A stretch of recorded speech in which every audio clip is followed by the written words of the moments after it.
let's take a look at this example. We're supposed to, again, use the chain rule to solve this problem. So what we're supposed to do first, realize that the content of the parentheses, I'm going to call u. Okay, so this is my u. Let's write this down. U is equal 10 minus 3x squared. Okay? So, look at the formula. Formula says I will need du over dx. So you have to find derivative of your u. So du over dx is equal, derivative of 10 is 0 because derivative of constant is equal 0, minus derivative of negative 3x squared is negative, copy down the constant, copy down the exponent x, and exponent minus 1. So this is equal negative 6x to the first power. Okay, so I'm going to simply write negative 6x.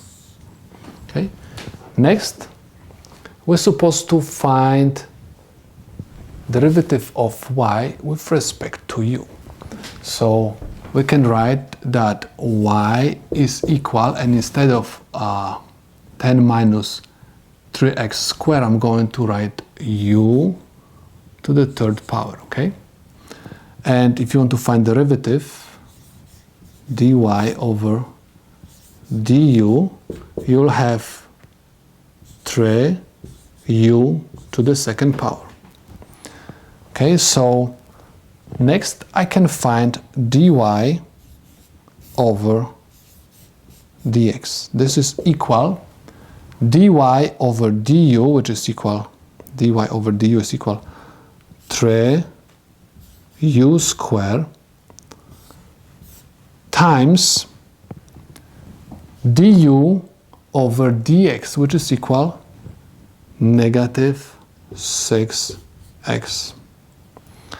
Next, we can perform the multiplication. 3 times negative 6x is equal negative 18x times u squared, okay?